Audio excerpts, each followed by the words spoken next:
Hello friends, কে সুকৃতি ব্লগে তোমাদের সকলকে স্বাগত জানাই। কাল ছিল আমার বার্থডে, তাই সুকৃতির বাবা আমাদেরকে একটু সারপ্রাইজ দিল। ওর বাবা কেক সব কিছু নিয়ে 5:30টার সময় বাড়ি চলে এসছে। আর এদিকে আমি আর সুকৃতি গিয়েছিলাম। সুকৃতি খেলা করতে, যে আমার একটা ছাত্রীদের বাড়ি, ওদের বাড়িতে গিয়েও খেলা করছিল। তারপর ওর বাড়ি আসলাম, ওর বাবা ফোন করলো। তারপর এখন সুকৃতির বাবা আমাকে ডেয়ারি মিল্ক আর গোলাপটা দিচ্ছে, আর সুকৃতি এদিকে মুখ হাঁড়ি করে আছে, ওটা ও দেবে। ও বলছে আমি মার হ্যাপি বার্থডেতে কিছু দেবো না, ওই জন্য আমি এটা দেবো, তুমি দেবে না বলে ও আমাকে দিল। আবার থ্যাংক ইউ বলতে হলো।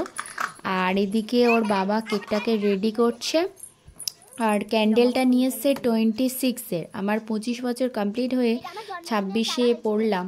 আমি বলছিলাম যে 25টা নিয়ে আসবে, কারণ আমার মা নিয়ে আসে, যেটা হয়ে যায় সেইটাই আমরা ফু দিয়ে নিভিয়ে দিই। আর নতুন ক্যান্ডেলটা, ওটা তো আমাদের জীবনে সবে শুরু হচ্ছে, তাই বাতিটাকে ফু দিয়ে আর নিভাইনি, ওটাকে জ্বালিয়ে কেকটাকে কেটেছিলাম। আর সুকৃতি এদিকে কেকটা খোলা মাত্রই বায়না করছে সেই কেকটা খাবে বলে। ওর যে ডাস্টগুলো আছে ওইগুলোকে তুলে তুলে খেতে আরম্ভ করে দিয়েছে। সুকৃতির বাবা একটু ওকে গালে দিল, বললো এনে খা। আর এখন ও কেকটা কাটবে, ও আমাকে কাটতে দেবে না। তারপর ওর বাবা বলছে যে মায়ের জন্মদিন, মাকে কাটতে দাও।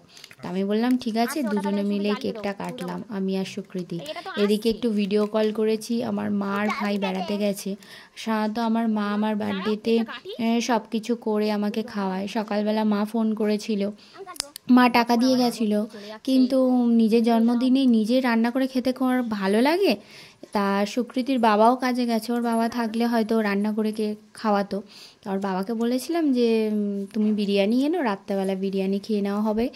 আর মা বলল যে ঠিক আছে, আমি তাহলে ফিরে তোকে সব কিছু করে খাইয়ে দেবো। আর এদিকে যেদিনকে ওরা বেরিয়ে যায় সেদিনকে আমাদের ফ্রাইড রাইস, মাটন কষা আর চিকেন পকোড়া এমনি করা হয়েছিল। মারা বেরিয়ে যাচ্ছে, ওরা একটু নিয়ে গেছিলো, আর আমরা সবাই খাওয়া হয়েছে। এখন কেকটা কেটে সুকৃতিকে আগে দিচ্ছি, আমার প্রিন্সেসকে তো আগে দিতে হবে। তারপর কেক কাটার পর্ব কমপ্লিট হয়ে গেলে আমরা খেতে বসে গেছি বিরিয়ানি এখন খাচ্ছি। সুকৃতি লেগ পিসটা বললো আমাকে লেগ পিসটা দাও, তা লেগ পিসটা আমার ভাগ্যেই পড়েছিল।